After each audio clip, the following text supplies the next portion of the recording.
I recognized my mother in a stranger's photo. He told me everything without knowing who I was.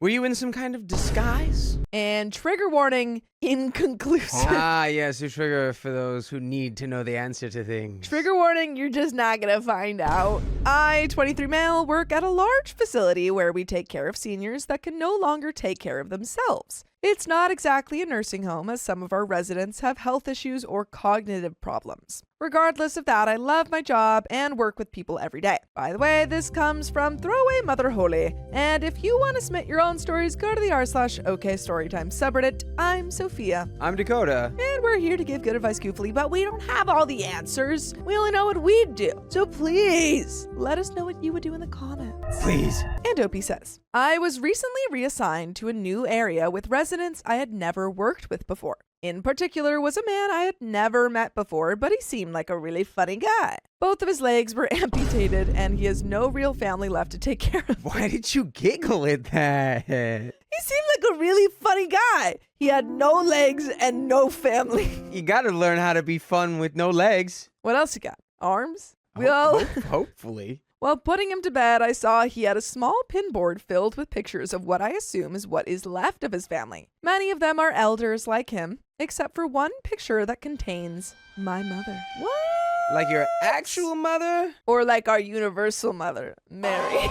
The mother of all. Or like mother. And it's like a drag queen. I had to double take it first as I didn't believe it at first. The picture is the resident and my mother very close, holding hands. It's definitely my mom, albeit a little younger. She looks to be in her 30s, whereas the resident looks a little younger, but not by much. Why is this such a big deal? I moved states over 7 months ago and currently live in a northern state. My whole family is on the East Coast, including my mother. As far as I knew, no one in my family had stepped foot in this state ever before. Furthermore, I asked the resident if he had ever left this state and traveled. According to him, he's been here his whole life and has never had enough money to leave. He has no cognitive issues, and I believe him wholeheartedly. This next part may upset people, but I had to do this. I didn't want to randomly ask the resident about the pictures, so when he finally fell asleep, I turned the picture over real quick, and sure enough, the picture had my mom's name and the resident's name along with a year. This is crazy. This would be the craziest thing to discover. Yeah, imagine you don't know this guy. You're caring for him at your job in a state that you have never lived in before, and you just see your mom. Yeah, I'd be calling people to make sure I didn't fall into an alternate timeline accidentally. Yeah, I would be calling my mom immediately saying, why are you in this old guy's picture? What's going on? Who's Steve? Who's Steve? Tell me about Indiana Steve. This meant my mother was with this gentleman when I was 8. At the time, she was married to my father and had been for some time. They are celebrating a long marriage soon, too. What do I do? The picture is evidence of some sort of an affair. My mother traveled a lot during work before she retired. Do I tell my father? Do I ask the resident? They look real cozy in the picture. Help! And there is an update 4 days later.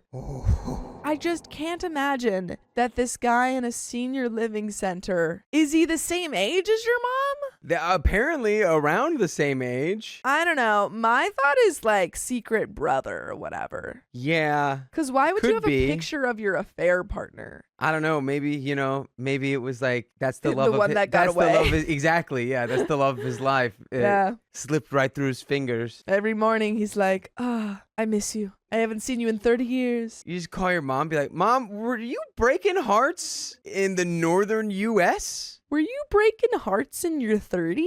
Were you breaking Indiana hearts Steve? while married to my dad? Are you breaking my dad's heart? But we got an update 4 days later. So many of you agreed that I should probably bring up the picture nonchalantly. Say, yeah, who's this lady? I'm real interested This in foxy lady. Yeah, this is such an interesting photo. Tell me everything about it. You're looking pretty cozy there. I decided to do that the next time I was able to take care of John. Name change to protect privacy. Last night was the night I was assigned to take care of him, and I braced myself for the reveal. As I was putting John to bed, I looked at the pinboard and remarked, what a great looking amount of people were on it. John smiled as well and asked for me to bring him the board itself so he could go over the people on it. John has been declining in health lately, but his mind is still quite fresh, so it's nice to see him remember his past life. As he went through each and every photograph, I smiled on the outside, but was absolutely dreading on the inside.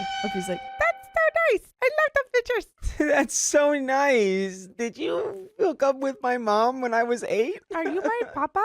I knew he was slowly getting to the bottom where my mom was, staring back at me with her signature smile. Once he got to her, he paused, sighed, and looked up at me. Ever lose someone you thought you could live together with? His voice was so cracked, like he was going to cry any second. Oh, no. What?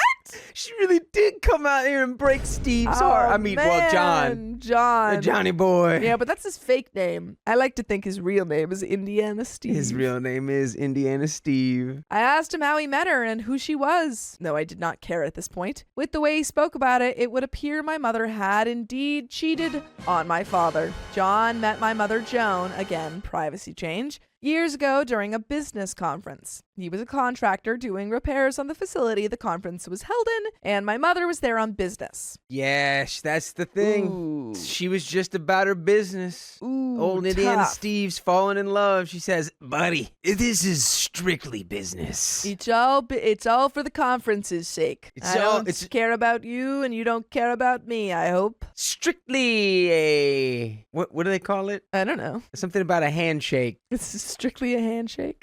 Wait, yeah. Strictly a hand job. There we go.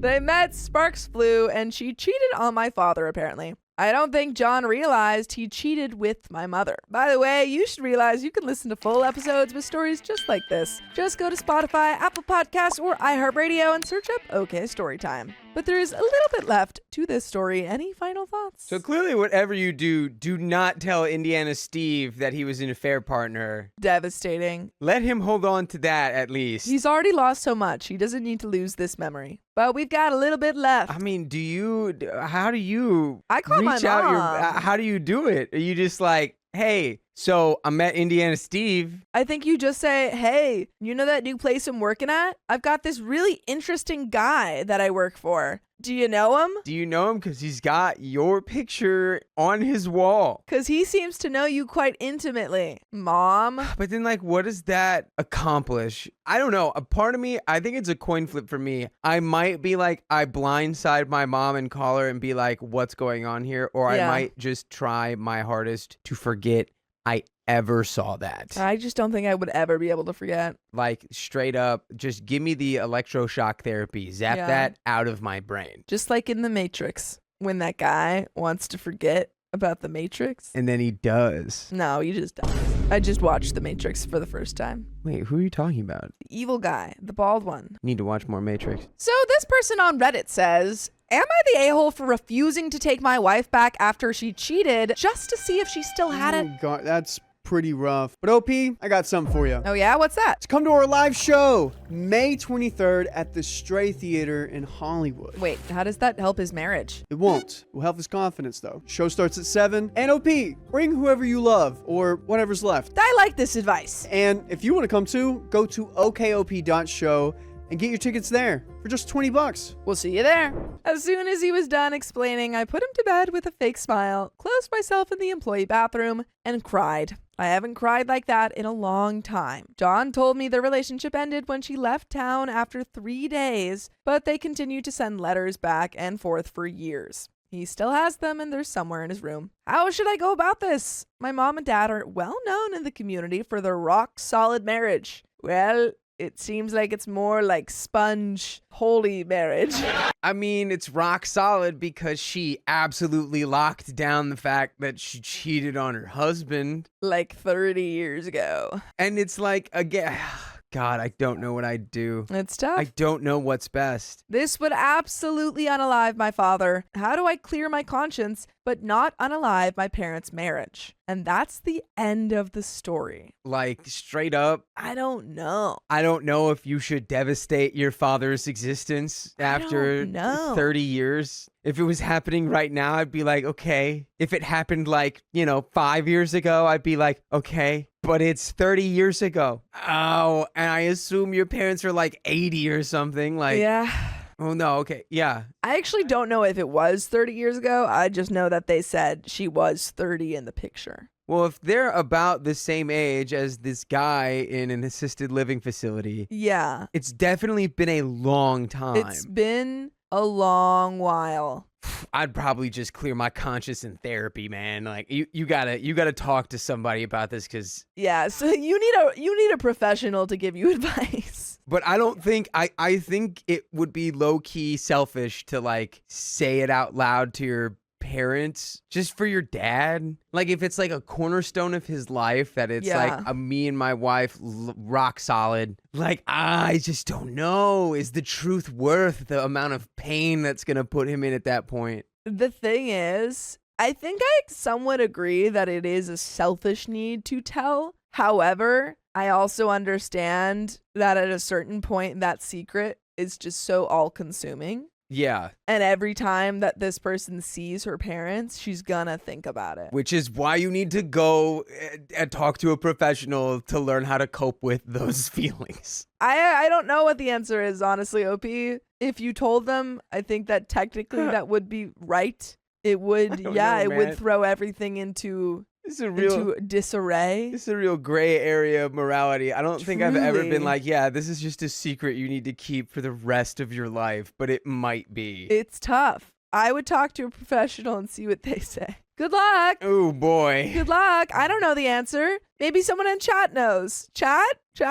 But that's the end of that story, folks, and we've got another one coming right up. My daughter-in-law told me to take down photos in my own home. She didn't last long. I'm not going to do that. I, late 50s, am a picture person. I have hundreds up in my home. I'm a picture person. It started when I was caring for my aunt with Alzheimer's and has just gone from there. I have 3 kids and 4 grandkids, and as you can imagine, I love having photos of them up in my home. By the way, this comes from user SingerAware2658. If you want to submit your own stories, go to the r/okstorytime subreddit, as OP says. My middle son, Gavin, 27, is no longer with my 4-year-old grandson, Tommy's mom, Helena. They're still friendly and co-parent well, and I see her often enough because I help with Tommy. Last year, he married Sherry, also 27, after only being together a few months. Oh, Sherry.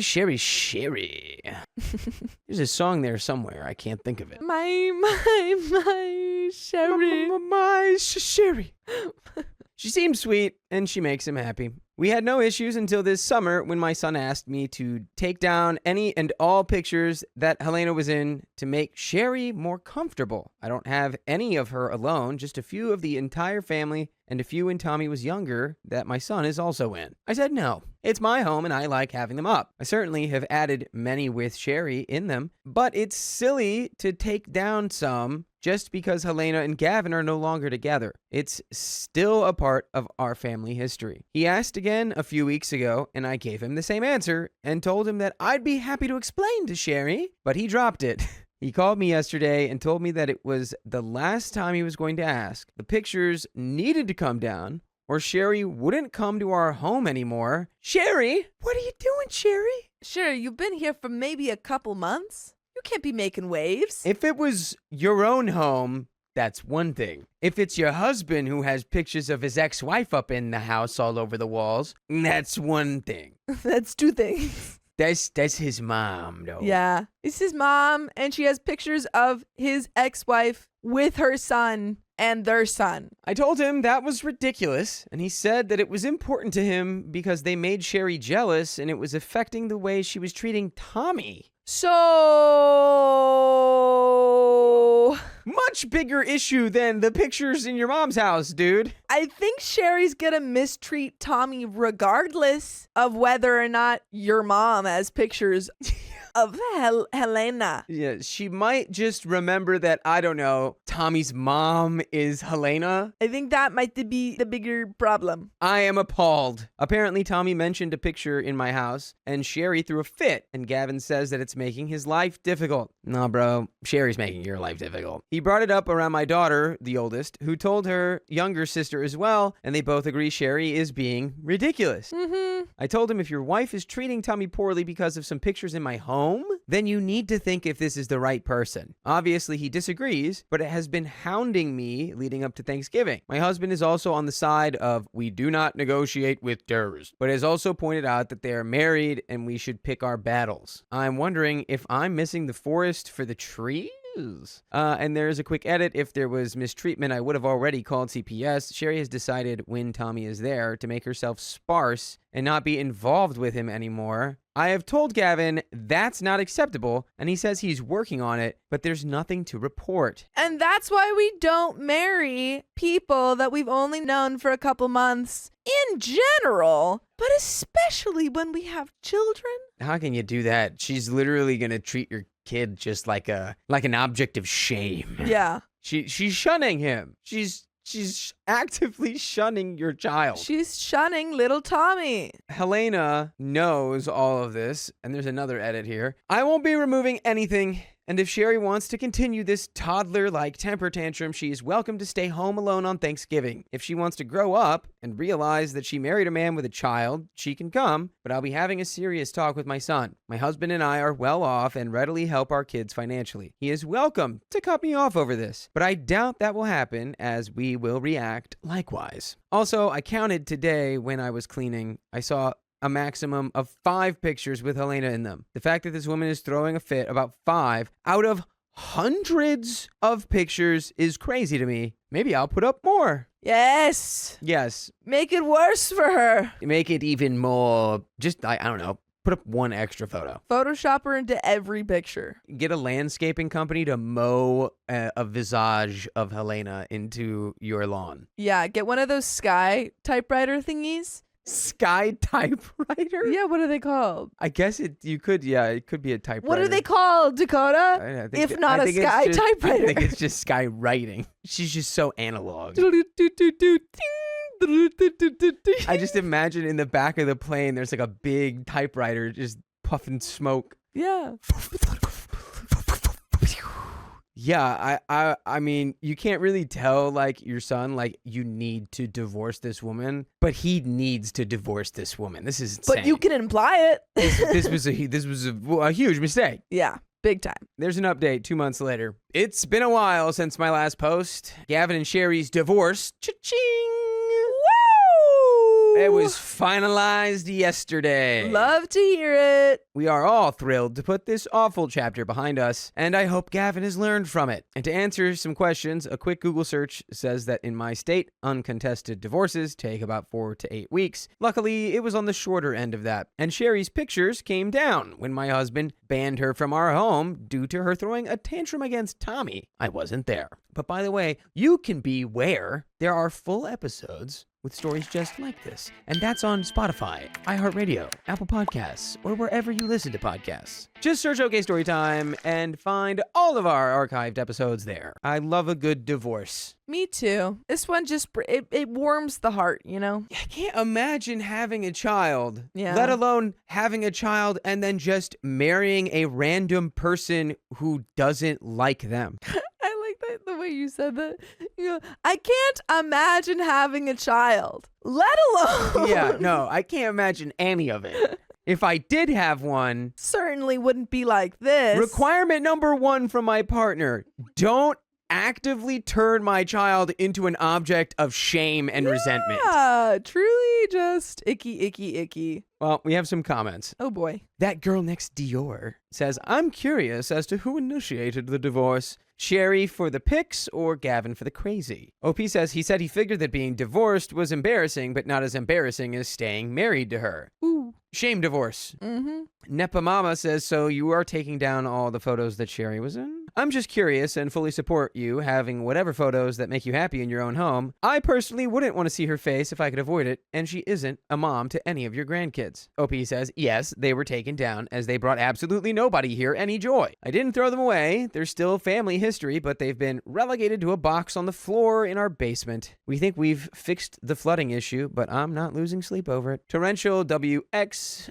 So this went down during a family holiday gathering. Is it bad that I would enjoy hearing more more about those? Opie says, I was not present, but from what I've heard, it was quite a scene that was caused by Tommy opening the back door and letting Sherry's dog out on accident. I can understand that can be upsetting, but our backyard is fenced in and the dog couldn't go anywhere. So the issue is that Tommy let a dog outside in a backyard. That's such a funny breaking point. No, my dog. I'm never gonna see my dog again. They're like, Sherry, it's right there. I think probably seeing her berate Tommy for letting the dog outside in a fenced-in backyard really made it click like, oh, this is a terrible person to be married to. Oh, this is what you were talking about. I get it now. Embarrassed him so bad. He said, I can't do this anymore. Yeah. But that's the end of that story, and we've got another one. Sure do.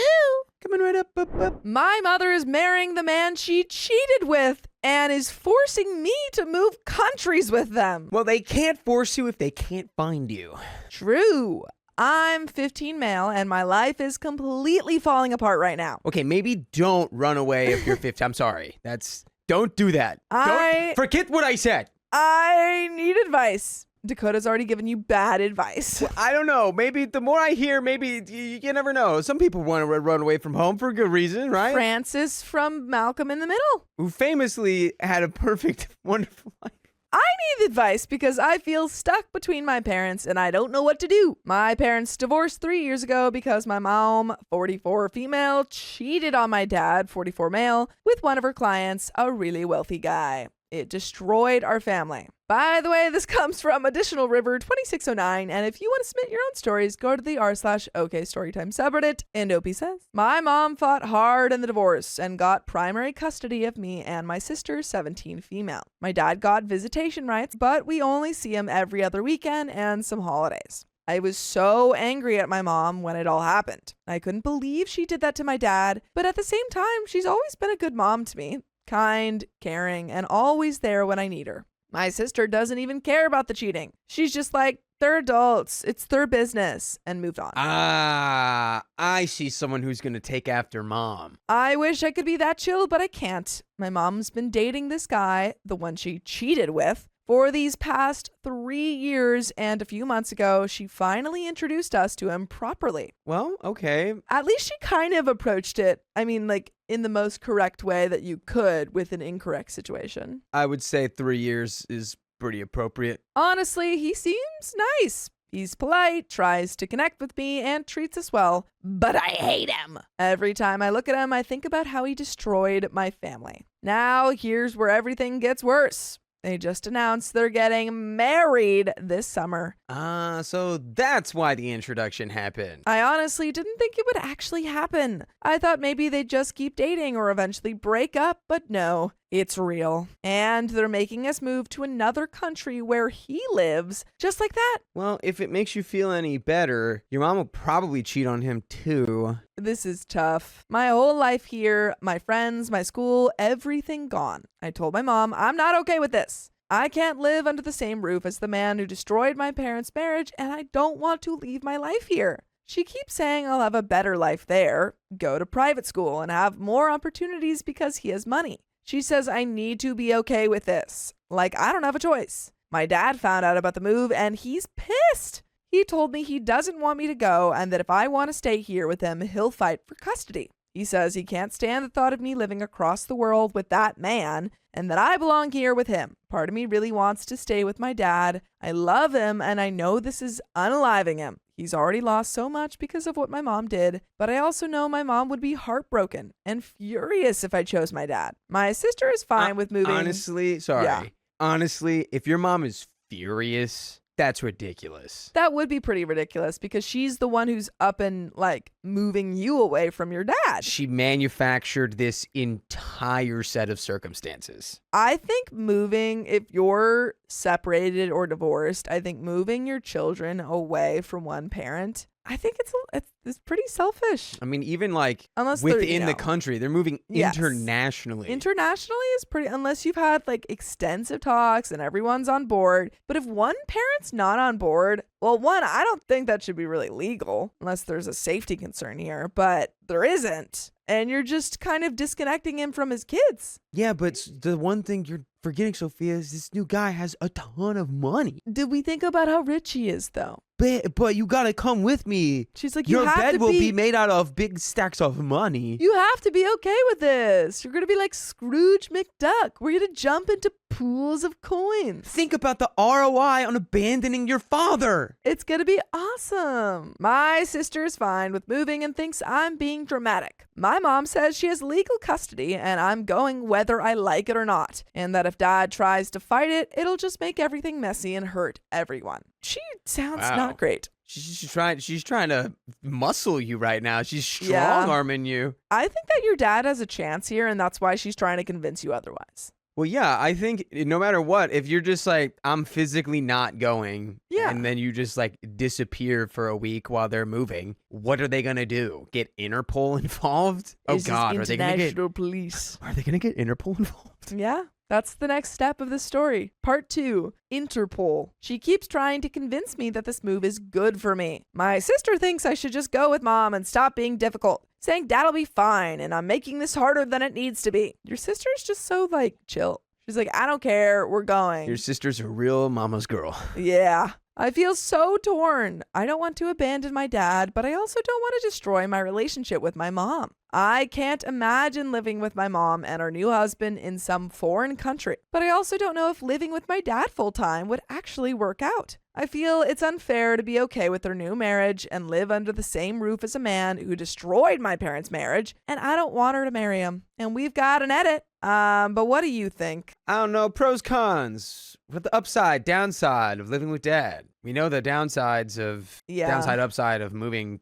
in with this guy and your mom. Yeah, I feel like custody would side with him. If they're trying to separate them, we really don't have enough info about the dad to know what like, why does she have full custody? Does she have full custody? What's that agreement there? Because it seems like he's not a bad dad, so I doubt she'd get full, like, complete custody. It seems like OP's pretty torn right now, but I would also say it seems like your mom is worried about how you're going to react and is just trying to convince you that if you do anything, it won't turn out well. You're right at that age where it's like you stop being as pliable and you're like more like, well, no, this is what I think, this is what I want, this is how I feel. Instead of being like, oh, okay, I guess this is how I should think and what I should want. Yeah, and she's trying to make up these like crazy consequences that she can't actually back up. And and if they were to happen, it would be 100% her fault. Yes, not yours. No, she could just say, oh, well, my son doesn't want to move. He wants to stay with his dad. I will let that happen. But she has the power to be like, nah, I'm going to make this into a whole mess. And that's, I think, what she wants. But we got an edit. Oh my gosh, I found out it's actually illegal for my mom to move while holding my custody. I also was thinking wondering that. I was like, you can't usually move that far away. I didn't know if this was in like the US or in like Europe or something. I also didn't. I feel like in Europe you can move countries. Maybe that's why she was trying to move country. And on the other hand, she's never going to give up my custody, so I think she can't move. I don't think they're going to get married either, so hopefully everything will stay the same. All right. Maybe good? But we got an update. So I posted about my situation yesterday and got a ton of responses. Thanks to everyone who replied and supported me. But I need to clear some things up because a lot of people misunderstood the situation and thought I hate my mom and just want to live with my dad. It's not that simple at all. Yeah, if it was that simple, there wouldn't be a Reddit post because OP would be like, I hate my mom. I'm not going anywhere. I'm living with my dad. My mom is actually my favorite parent. I know that sounds weird given everything, but it's true. After the divorce, we got really close and she's incredibly sweet, kind, and caring to me. Is she though? I mean, I feel like she is because of the way that she didn't really introduce that guy to them for 3 years. Yeah, Does show she knows it was weird and messed up. Yeah, trying to get on their good side. She gives me everything I need and more. She has her own high-paying job, and she's not some gold digger, depending on her rich boyfriend, like some comments assume. I love my mom so much, and the thought of living without her unalives me. But at the same time, part of me hates what she did to my dad. I told her this, and she always comforts me and says she did what was best for us. Okay. I mean, so let's not lie. It is about the money then. Yeah. Because unless like, if you think cheating on your children's dad was best for the family, again, we don't know anything about their dad. No. What is the moral calculus of if your dad is a complete scumbag and then you cheat on him with a guy who's way better for you and your family? Is it now morally acceptable? Or at least to a much higher degree? I don't know. Maybe there's some sort of net positive. But in this situation, it sounds like OP's chill with her dad. It's sort of like a Dexter situation where it's like, well, yes, I'm unaliving people, chopping those people up and throwing them in the ocean. But they were also gonna chop people up and throw them in the ocean. They're really bad guys. My dad and I also have a great relationship. We see each other every weekend and have fun together. He's not broke or struggling like people assumed. He works in finance, has a high-paying job, and pays half my expenses. Someone in the comments said he could afford a good lawyer to stop the move, and I think that's probably true. So I'm not trying to escape my mom to live with my dad. I love them both. I just don't want to move to another country, and I really don't want to live under the same roof as the man who destroyed my parents' marriage. I'm not asking for a better lifestyle either. Yeah, my mom's boyfriend is rich, and I go to that private school and all, but I don't care about that stuff. I don't want to live in a completely different world, in a different country, away from everything I know. My parents were together since college, and for most of my childhood, they were happy. But a few years before the divorce, things got bad. They fought constantly, and it was horrible to witness. I saw my mom break my dad's nose once. Dang, mom got a strong left jab. And my dad was very vocal, and they'd scream at each other. Your mom doesn't sound too great now. Again, we still don't know what dad did. Sounds like dad screamed a lot, but also it sounds like they both did that. Weird that they had a great marriage forever and then randomly, I don't know. Well, what happened? I don't know. Was this because she started cheating? Or did she start cheating because of this? Good question. Chicken or egg? They slept in separate bedrooms for like a year. I don't fully understand why things fell apart between them, but they did. My dad filed for divorce after he found out my mom cheated, though my mom didn't actually want the divorce. My dad was the one who wanted out, but then in the divorce proceedings, my mom fought hard for custody and ended up with primary custody of me while my dad got visitation. Wow. She could afford a really good lawyer, clearly. By the way, I know that you guys can afford to listen to full episodes with stories just like this because it's free. On Spotify, Apple Podcasts, or iHeartRadio, just search up OK Storytime. I guess you do need a subscription to those things. Other than that, it's free. But there's a little bit left to this story. I think at the end of the day, you really can be like, I'm not leaving. Yeah, legally, I don't have to. And legally, then, you can't separate me from Papa. And you can be like, you try to strong arm me, here comes the real strong arm. I know the law. I like the image of them being like, I know the law. They're sitting down. You try to strong arm cigar. Or I guess like they a hold fake, like a candy cigar. Candy cigar.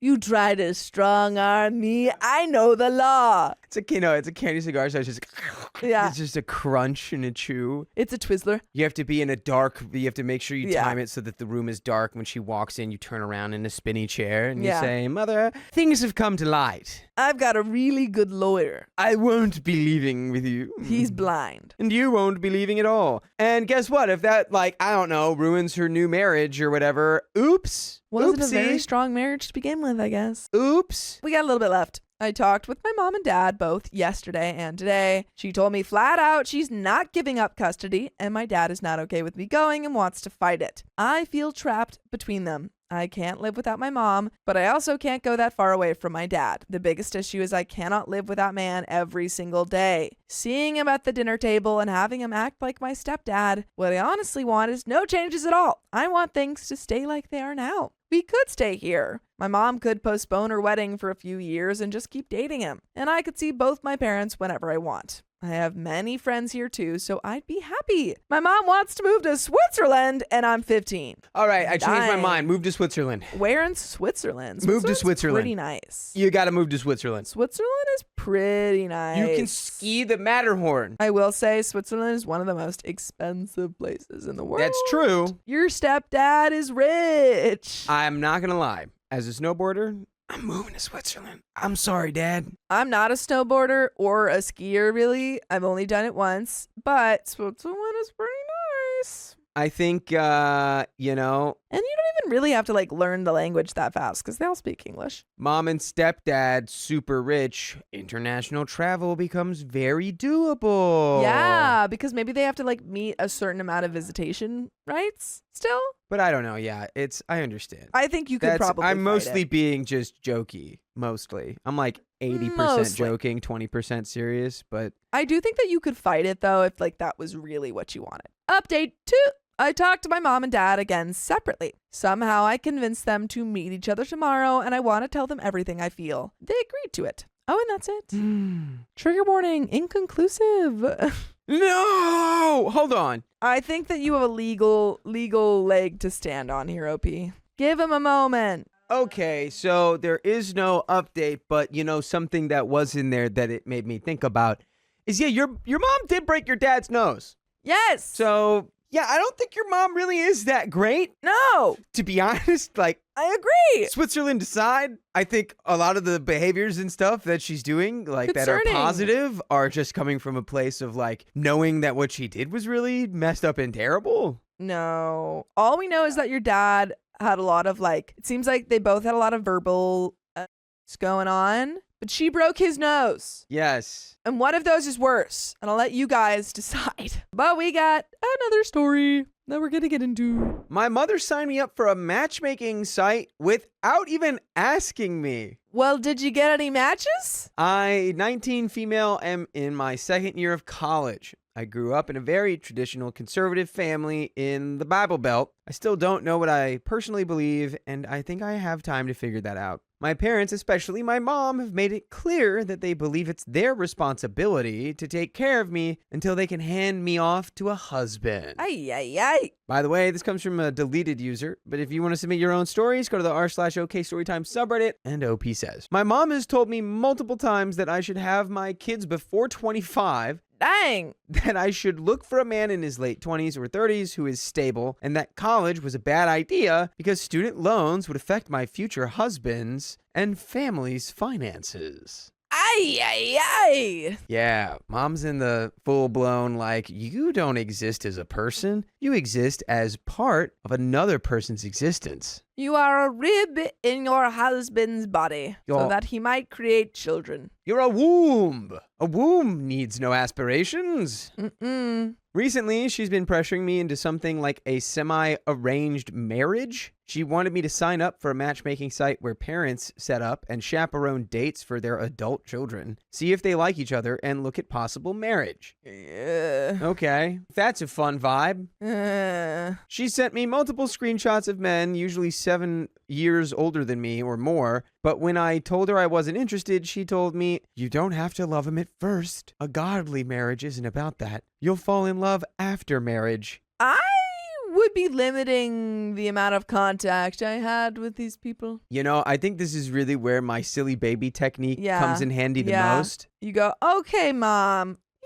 Because Yeah. I'm sure there's so many other wonderful, positive elements of your parents, you know, and that they love and care for you a lot. But then in this one particular pie slice of their, you know, thoughts and opinions, it's just like really not and what you want to deal with. Clearly you reject it and you can just go, oh, okay. You don't have to go on any of these dates. No, you really don't. You don't. You don't. Maybe you can tell them, like, I'm actually going to be a nun. Oh, yeah. And if And, they say, yeah. what? No, you got to have a husband. You say, wow. Wow. Yeah.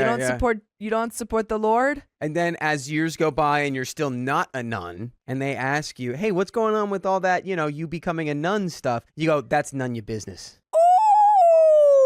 Oh, sorry, that's classified. That's Cathalassified. There we go. Yeah. That's Cathalassified. Yeah. And none of your business. So that really unsettled me because I've always dreamed of falling in love and marrying someone I genuinely care about. My biggest fear is marrying someone who's harmful or who changes drastically after marriage. A few days ago, I mentioned that a girl I graduated with was already having a baby shower for her second child, which I personally found unusual for someone my age. My mom snapped at me and said she wished I was more like that. I usually ignore these comments, but this time I kind of lost it. I told her I didn't want to be like her. She had me at 17. And that I wanted a better life for myself, and that I didn't want to ruin my kids' lives by having them too young. That really hurt her. And my dad got involved and yelled at me that I was completely out of line and shouldn't disrespect her like that. I don't want to ruin my kids' lives line is like a necessary one, but you're 19 and you're really upset. And she's been bugging you about this for a long time. I'm back at college now, but my parents haven't spoken to me since they dropped me off, and I'm afraid they might boot me out of the house. Honestly, I'm surprised they even let you go to college by the sounds of that. Yeah, are you paying for that? Because I'm shocked that if they are paying for that. They've threatened to boot me out of the house before for much smaller things. I do love my mom, but I feel like she failed to protect me from a lot of mistreatment as a young kid because she was so young, and I don't want the same future for myself. I still feel really guilty for what I said. I know my parents want what they think is best for me, and I get that they just want me to be happy. A lot of parents have clear plans for their kids' futures, but I also don't want to compromise on something this important. I don't want to lose my parents, though. So am I the a-hole for what I said? Did I go too far? Yeah, just a little. Should I just let her put me on the matchmaking site to fix everything? No. Well, I mean, yeah. What? But again, Oh, it's but like, you don't you just don't go on. You can just do that and then not go on those dates. That's fair. If you feel like you want to have this relationship with your parents and it's important to you, I guess you really could just be like, whatever. But I'm not going on the dates. Yeah, I mean, to be clear, it's just gonna kick the can down the road a little bit because once you start not going on the dates, she's gonna get real upset. Yeah. But you just silly your baby, your way through it. You just do the silly baby. You go, man, okay. Maybe you start setting your mom up with dates. Or you do a classic Disney Channel type like movie plot where you have a fake dating scheme and then you fall in love with that person along the way. Yeah, like a Hallmark movie. Mm-hmm. I think there really could be there might be a breakthrough mentally if you do like put your mom on like Christian Mingle and you start just setting her up on dates unsolicited with like other guys and you're like chatting for her. And you're like, Mom, I've been reading so many articles about how like women who are older dating younger men like are so much more satisfied in their life. And all of these guys are good, upstanding Christian men. Mm-hmm. I've let them know that although you're married now, nothing would happen until a proper divorce proceeding. And it would be an annulment. Everything would be right with the church. And you just keep pushing that until, maybe that's plan 2. So we have plan 1, fake dating. Imagine that works though and you accidentally make your parents divorce. She's like, I really am in love with this person. All right, well, we do have an update. I just wanted to say thank you all so much for the support. It helped me put a lot of this into perspective. Some people have been asking if my own mom went through this, and the thing is that no, my mom didn't grow up with these beliefs. Rather, she lived a pretty normal lifestyle in her 20s. Oh. These more radical sentiments didn't start showing up until she married my stepfather a few years ago. We've got the hyper-conservative stepdad. Okay, well, she's already done it once, so she could find someone else on Christian Mingle. She could do it again. And I guess this is why I haven't pushed back so much. Also, they weren't super supportive of college, but I worked to get enough scholarships to cover the costs, and they didn't bother me that much. I do have a job. I've been financially independent from my family since I was 16, and I have always planned on distancing myself from my family once I had the money and a chance to get a place of my own. But I don't live in a big city or a walkable area, and they kept me from learning how to drive until very recently, compared to my 16-year-old brother who already has a license. I've been studying and learning on my own terms, too. I'm very aware of the danger of the ideas she's presenting. I wasn't raised like this, which is why I find it so unusual. I have a lot of younger siblings that I do very much still want in my life, so despite my parents projecting a lot of their shocking ideas on me, I tend to bear it for their sake. I want to be there to protect them and give them a chance to have someone to talk to. I know my parents wouldn't let me around if they suspected I had such different values than them. I truly think this is just a phase that my mother is using to grieve some lost version of herself. She's always needed a man in her life. I think it's a source of comfort for her, so I don't think she understands that I'm not the same way. I want to say thank you so much for your support and kindness, and I do promise that I am in no danger. They would never force me into any decisions, and in any case, I've fought for myself before. The worst they would do is put me out, and I've had a plan for that for years. I did apologize for hurting her feelings through text, but she hasn't said anything yet. I think I was just freaked out because I've never defied them in any way before. Thank you so much for listening, and we've got another update. Hey, boy. Sounds like OP didn't really need anyone's advice. She's like, I have contingency plans in place already, actually. Don't worry. I'm just trying to figure out if I can save this relationship. Yeah. I will say, unfortunately, having seen it before, I don't think this is a phase. I think religious fervor, unlike other, things that people fall in love with or grow attachment to, it doesn't really spike and then go down. It's more of just like it's like spikes and then it just keeps going up. My theory would be that, like OP said, it's like, oh, my mom's always needed a guy, and I'm sure like she kind of like imprints and like modifies her own thoughts and behaviors and opinions just based on whatever the guy she's with, because increases the odds that he's gonna stick around. It's tricky when you got to play a part, because if you don't, then you'll be deprived access of your siblings, who then are probably more impressionable to all of these new ideas. Yeah, like you didn't grow up with it, but are they growing up with it? I say new ideas, but they're really, really, really, really old ideas. Really old ideas. Well, there's a second update. I ended up talking on the phone to my mom. She still hadn't answered my text, so I called her and said that I was sorry for hurting her feelings and that I loved her and appreciated everything she's done for me as a mother, but that I was tired of her pressuring me to get married. I listed out the reasons I didn't want to look for a husband, like that I'm not mature enough and I want to finish school and I'm just not interested in a relationship. She tried to argue my points, but I continued to explain that I know she only wants me to be happy and she doesn't want me to be alone, but that if I marry someone, I want it to be a person I truly trust and care about, and that I'm okay if it takes forever to meet them, or even if that never happens. That last part seemed to be a mistake, though, as she started questioning me. Well, why would I not want to get married? Don't you know that's what you were designed for? You can't have children outside of marriage, blah, blah, blah, blah, blah, blah, blah. She went on for a while. I was honestly really shocked at what she was saying. It might not be clear in my previous post, but despite my generally conservative upbringing, I still have pretty open values. These things my mom has been saying is a recent development. She didn't grow up with these beliefs. In fact, my grandparents aren't even religious at all. Anyway, I made another mistake of mentioning that I might not even want kids. Oh, no. Oh, no, but don't. Your mom just sees you as a womb now, though. So that's, Yeah, it's like a bowl. I don't want to hold food. And she's like, but that's your purpose. That's the whole You're reason a you were bowl. built. But you go, but I can also hold water. I do other things. There is other stuff I could just be used empty. Be a pretty looking bowl on a shelf. Or I could be a singing bowl. What, like the one of those? Yeah, the ones that go. Yeah. I'm usually much more controlled in the way I communicate with my parents because they have a knack for misunderstanding me, but I was emotional and it came out. And by the way, it's way out there. It's known that you can listen to full episodes with stories just like this on your favorite podcast platforms like iHeartRadio, Spotify, Apple Podcasts, or wherever. Just search OK Storytime. Go, do it. I dare you. Run. We have a little bit more story left. I mean, you've told the truth. You've been honest with your mom. I don't know how she'll receive it. Doesn't seem like well. And so then I guess you just have to see, is it gonna be, is she gonna be annoying in a manageable way?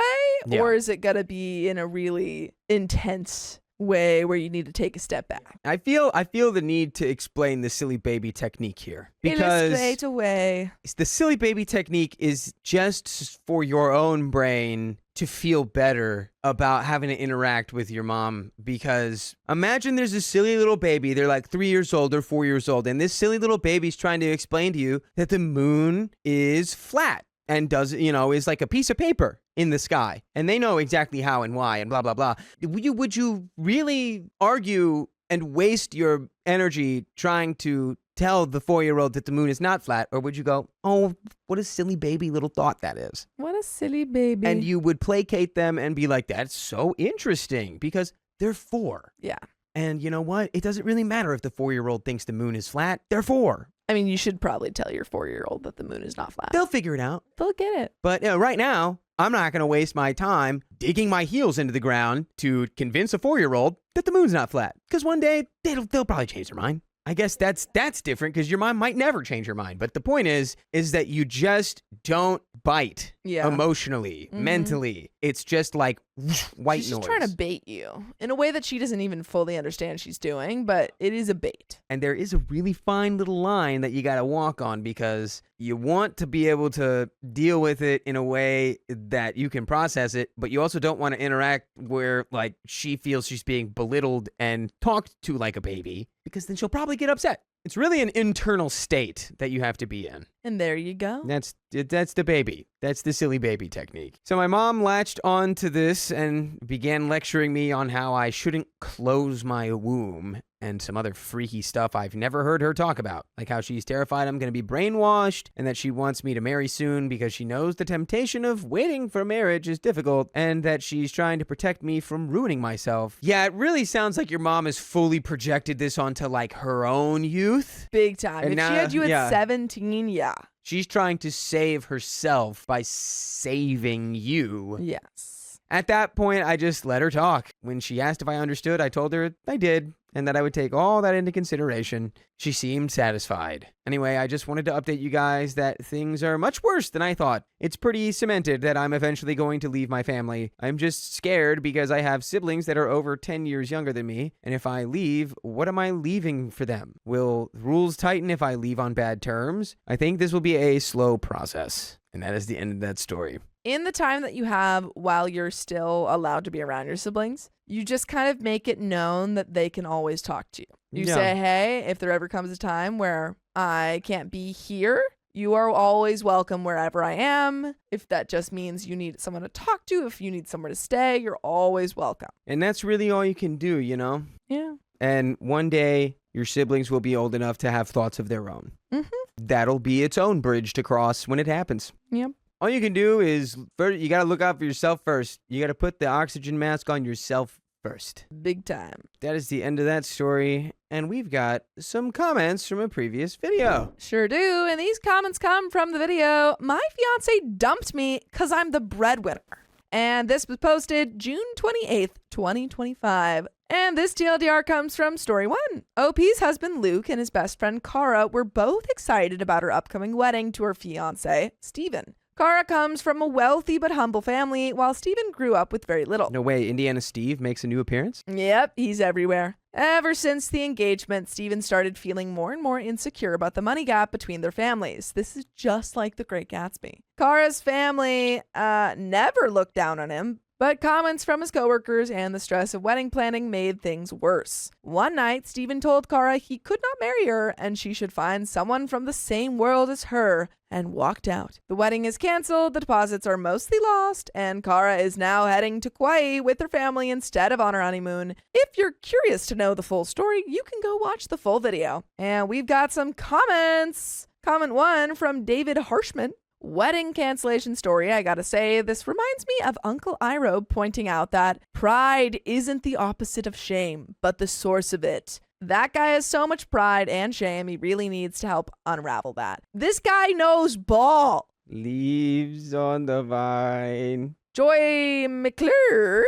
says, Steven was wrong in saying Cara needs to marry someone rich like her. Steven needs to marry someone poor like him, ... or rather someone who will worship him for being the provider. This is 100% his issue, not Cara's or her parents. Sadly, he values other people's perception of him far more than his relationship. He despises the thought of people who shouldn't matter, like his coworkers. Aren't looking at him and saying, that's a self-made man. He was raised by a single mom with 6 children and had to work hard for everything he has or will ever have. While Luke is partially right when calling him a coward, he's also selfish, arrogant, misogynistic, and Cara deserves someone who will love and value her far more than he does. And user Lee8OS9SZ4N says, I feel like for men, it's harder to accept that another woman makes more money or is the breadwinner because they only use women, and subconsciously knowing that she is in his place, he is the one being used. And they can't respect that. That's on equality. They can't see us as equals because that means we are as bad as they are. I don't fully understand that last part, but overall, I see what those comments are saying. And yeah, it seems like, I didn't read the story, but it does seem like this guy was pretty insecure. And you don't want to be with someone insecure at the end of the day. That's right. But that concludes our comment section and the end of this video. So if you love us, make sure to subscribe. We love you. And see you tomorrow. Hey, I know we're all very busy, but I just want to let you know we have more bonus stories you can listen to, so you might want to stay tuned for the next one. My ex-fiance cheated on me, so I married his best friend.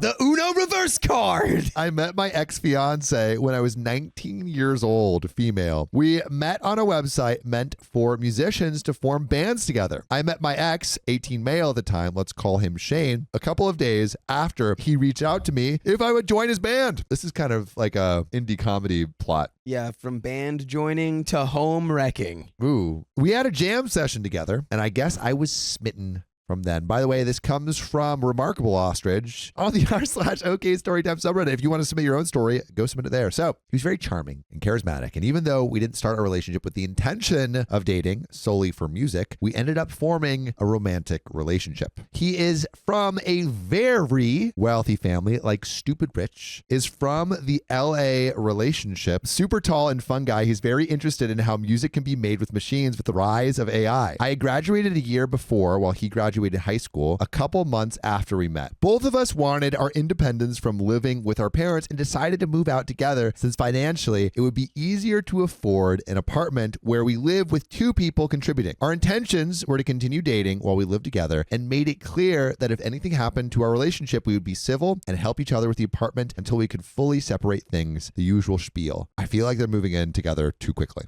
Yeah, I mean, it's hard to, it's always relative. Like no two situations are exactly the same, but it is kind of a good rule of thumb, dude. To not move in too fast. Yeah, I mean, like after like maybe a couple of years, a year is pretty quick. It does change everything. Yeah. We would be civil and help each other with the apartment until we could fully separate things, the usual spiel. We had only been together a couple of months at this point. We told my parents that we planned to move out together, but that it wasn't anything too serious. Well, make a long story a bit shorter, my parents talked us into getting married. Oh, no. My parents are very religious and basically said you might as well get engaged if you're going to be living together. So yeah, we got engaged after only knowing each other for barely 4 months. Bad idea. I've heard stories where this works really well. I actually heard a story of someone who's been together, they've been together for like 40 plus years and they married with not even a week of knowing each other. But that's a different crazy. Time, different people, the different culture. The amount of times that has failed is way more than the amount of times that has succeeded. I guarantee you 90% of 1 week knowing marriages fail. I would probably even say higher than that. Probably even more. Oh my God. 98. Why would you do that?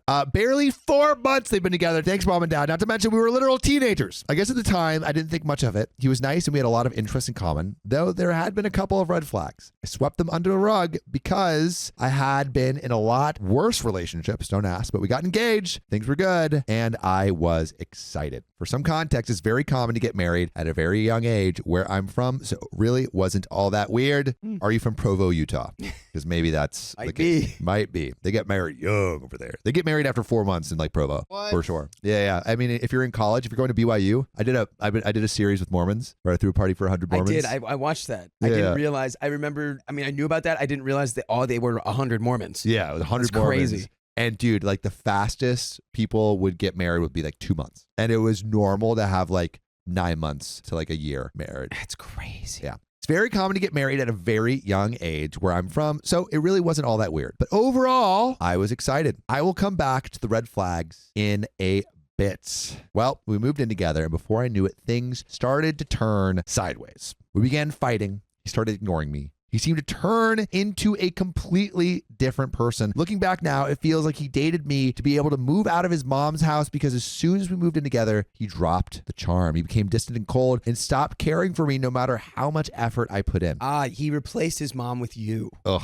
Yep. Your dynamic completely changed. That sucks. He's That got sucks. the new Which new is mom. why you wait for longer than 4 months, because I don't think you can really tell who someone is in 4 months. Also, you haven't seen them just in enough context. Don't let anyone else talk you into getting engaged. Yeah, exactly. That should be a completely you thing. But it sounds like they come from a cultural area where it's like the parents It's a really thing. do have a Yeah. lot of authority over what's going on. So where does the best friend come into all of this, you might be asking? Well, the best friend, we'll call him Connor, at the time 19 male. Connor and Shane had been good friends since they were kids. I would hear about Connor from my ex all the time, though I'd never met him myself. What's strange to think about now is that my ex would always badmouth Connor, and I remember taking the friend's side. He used to make fun of him for not dating and saying that he needed to date a bunch of girls to get the hang of it. And I remember being super uncomfortable with it. He would also make fun of how he spent his money because Connor would keep his money in savings rather than blowing it on stupid, frivolous things. It sounds like Connor's awesome. What a teenage thing to make fun of Yeah, someone dude. for. You're not buying Jordans and you're putting it into stocks? Ugh. Check out this financially responsible loser, dude. Ugh.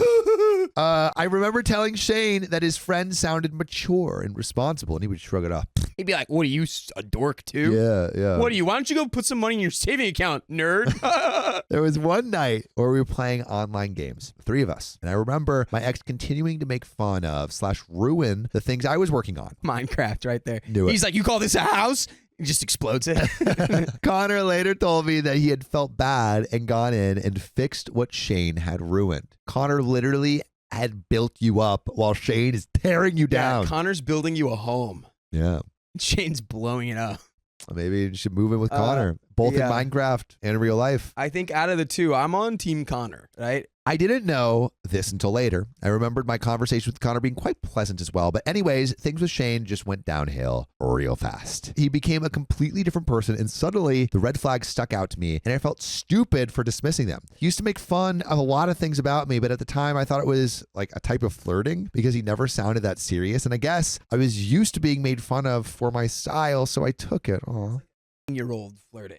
Yeah. Grow up. You're gross. Like me. You want to kiss on the slide? I guess I was used to being made fun of for my style, so I took it. He also made me throw a bunch of my valuables away before we moved in together, telling me I needed to grow up / move on. I threw away journals, onesie PJs that my mom had bought me that were super comfortable, and dried flowers I had keepsaked. He used to make fun of my orientation as well. I am bi, telling me he didn't mind loving men, but you can't like both. This didn't come out until after we moved in together and became a big point of contention for us since I'd been with a woman before. I guess he was just like, "Look, I'm fine competing with half the population, but not everybody, you got to pick a side." And after we moved in together, the taunting and teasing only got worse. He would go hours, sometimes days without speaking a word to me. He would refuse to cuddle with me or want to be near me. I found myself being very lonely for a long time. I was visiting my parents more than normal and spent the night with them a couple of times. Things were just not working. But in case you forgot, we were engaged. And the engagement. It's been 4 months, dude. You can end it. This Not that big of a deal. End it. But I think it's hard. They've got to be in a huge echo chamber, a little micro bubble. Yeah. And they they're do not living have together. The perspective. They're living together. They don't know what normal like relationship paths and boundaries, I guess, are. They got talked into an engagement from their parents, which is like that's I think already you got to break up weird. and you got to put some boundaries. Maybe start dating someone else Oh yeah. so you won't get back together. I wouldn't get married for at least another 5 years. Yeah. And wait 5 years of knowing that person. At least 5 years. Oh, man. Because we had gotten engaged, I felt a lot of pressure to stick things out. No! No! A whole part of an engagement is like to suss out whether it's going to work almost, you it's know? sort of like it's the prequel. It's a marriage lights. It's the prologue. Or It's the trial. Yes. We had booked a venue and bought a dress. My parents were very anxious to get us officially married. Luckily, the date for our wedding had been set for 9 months after we moved in together, giving me time to eventually leave. Good. Crazy that the timeline is twice as long as you've been together before the marriage happens. That's nuts. Fast forward and things were over between us. There was no reason for us to stay together. We were miserable. At least I was. He seemed content to do whatever he pleased, lived on his own, have a food pantry, etc. And I decided things were over. Our lease wasn't even 6 months in, so we ended up living together after the breakup. Oh man, I see where this is going. Oh yeah? I see you. She's going to be clapping cheeks with his friend while they're still living together. That's what I see. Wow. That's fine. I like that. Do again. Oh, mama.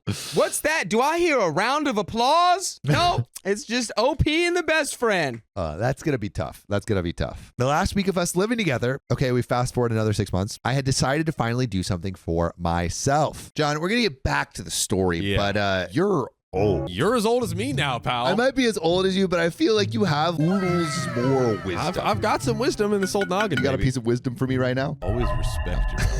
And I think the other piece of wisdom that I've learned from John is join OK Storytime memberships. Yeah, that's freaking right. We have 60 plus hours of exclusive live streams on Monday, Wednesdays, and Fridays. It's only $5 a month, so go to the link in our description, youtube.com/OKOP show/join. Get it now while I'm still alive. And now back to the story. Since the last couple of months, I've been trying to do everything to cater to Shane's needs and try and squeeze any amount of love out of him since I was sick of waiting. I had booked my schedule out to pursue my passions. I even booked a tattoo appointment. I was feeling good about myself for the first time in a while. And Shane decided that on the day of my tattoo appointment, he was going to hang out with his friend Connor. I encouraged him and told him to have fun. My tattoo appointment was in the morning, and I was going back later in the afternoon since it was a 4-hour appointment. Lucky for me, you're going to continue to hear that word pop up. I ended up getting back right before my ex and his friend were about to leave. Shane was going to be taking Connor to my grandparents' house without me. We've been working on a camping trailer together, and he was going to show him the progress, but since I was only a couple minutes away, I thought I might as well come since they were going to my grandparents' house. So I got in the car with them, and we went over to the grandparents. Shane was quiet and didn't interact with my family, not out of shyness or discomfort, but more out of cockiness and disinterest. Connor, on the other hand, was being super nice and friendly with my family, and I remember thinking, dang, that's how I want my future husband to treat my family. The only thing my ex did was flash my tattoo to my grandparents after I'd specifically asked him not to say anything since it was a fairly big tattoo in a more private area, and the tattoo itself was an NSFW design. What? Why Why are you going like, Hey, why are you you're flashing that skipping a area lot to of your steps grandparents? before you got to that tattoo, right? Maybe they already have more. I assume not, though, because it seems like they come from a pretty traditional background. Yeah. I was embarrassed to say the least. The rest of the time spent with the two of them was Shane poking fun at me and Connor for random things, and we had a second of alone with Connor since my ex had to step away for a second. I said, wow, it's kind of rude to both of us, isn't he? We had a bit of a light bulb moment. I sat with those feelings for a while after Connor left and I was alone with Shane. The next night, my ex left me alone at the apartment. He decided to stay at his mom's house and left with my thoughts. I decided to reach out to Connor since he would know Shane better than most, being his friend. I DM'd him on Instagram and I asked if I could talk to him. We ended up having a really long couple-hour phone call late into the night where Connor basically told me that my ex had always been that way. Rude, dismissive, cold, always starting arguments with people. This was the night me and Connor realized that he had been treating both of us terribly. Connor, for many years, even before I got in the picture, we both realized we needed to get out. I ended up calling my mom the next morning and my family came and helped me move out of the shared apartment that same day. And even though me and Shane had agreed to be civil in the beginning and help each other out if we ever broke up, Shane refused to help me cover rent and find new people to take over the lease. I ended up having to drain my savings account to cover our last month's rent, but lucky for me, I was able to find a nice couple to take over the lease. That's nice. I apologize that the story is so long. You really do need all the context. Well, according to Connor, my ex had told him everything that had been going on with Shane and I's relationship before they hung out. He had told Connor that I was a B and that I was crazy. Isn't that always the case? This week that I'd gone out to do things for myself, find myself again, he told Connor that I had lost my mind and was going insane. That's the typical response when it's like, Oh, she's wow. not doing exactly what I want her to anymore. She must have lost her mind. He told me that I wasn't home most nights. I was out interviewing for my dream job, and he had decided to get a tattoo out of nowhere. I'd planned it for 2 weeks, but I guess that is a spur of the moment kind of thing. All I can say is, lucky for me, Connor decided to hear me out before just fully trusting Shane. Even though Shane and I had broken up, me and Connor decided to keep in touch and help each other through the breakups we both had with Shane, because I guess Connor had broken up with Shane because he was a bad friend. Yeah. Mine being romantic and Connor's being the end of a friendship. Connor was super sweet and we would text throughout the day. I'd always thought fondly of him with everything Shane had told me about him, and he came off very genuine and caring, and you can't have enough people like that in your life. That's right. I mean, hey, if you had to be with this absolute stinker of a guy, Scumbag. Shane, to end up with Connor, Stinker, I like that. you know, it's kind of like The Alchemist. Although Everything I is think, like The Alchemist. I think maybe like the timeline could have been a little expedited. Like To be fair, the trust your gut, timeline people. was expedited. Trust your gut, though. It's like I feel like your gut might have told you sooner that things were wrong. Yeah. Trust your gut, people. Your gut is almost never wrong. Well, I feel like Opie's gut, like she registered that things were wrong, but was just, Once her and Connor told- started talking, it was like, oh, it's very clear now. Yeah. This is messed up. I was having a rough time with the breakup, mostly the frustration of living with my parents again and being out of routine. So Connor offered to get me out of the house as a means to try and help make me feel better. He offered to take me to a little science museum, cute, which I thought was sweet because most people I would talk to would just want to hang out, and I appreciated the effort. Long story short, Long story short, take your dates to the Science Museum. dude, the Science Center, great date spot. I would agree. Long story short, our science museum hangout ended up turning into a date. And just a couple of days later, we had our first kiss. No way! And then a week Oh, after that, we God. got engaged. No, I mean, no, Dude. just kidding. We learned that lesson already. I felt really safe with him, and he was allowing me to be myself. I could be goofy and silly, and he would smile rather than give me a dirty look. I was finally feeling like myself again. Before you judge me too harshly, remember the title of this post, Married and Happily. Yes. Well, like I said in the title, our unintentionally petty love story, we're going to get into. So now we're just now getting into it. I want to been let you know 30 minutes. we've been into it, and it's a good story. We love it. We love it. Well, like I said in our title, our unintentionally petty love story. So let's get into it. When I was dating Shane for music reasons, he had introduced me to a song he wrote called Moab, meaning mother of all bombs, but I took it as, oh, isn't there a place called Moab? There is a place called Moab. I ended up looking up this place and found that there were incredible national parks there and became obsessed with the delicate arch. When me and Shane were together, I begged and pleaded with him to go on a trip with me to Moab, but every time I brought it up, there was an excuse. So when we broke up, I decided to book a trip myself. I planned to go alone, but at this point, me and Connor had become a lot closer, and he offered to go with me since he felt it would be probably safer to not go by myself. So we ended up staying the week in Moab together. Unintentionally petty, number one, this trip was over Shane's birthday. Uh-oh. I didn't plan for that, and originally I thought I was going to go by myself, but me and Connor ended up going together to the place that I asked Shane to take me so many times.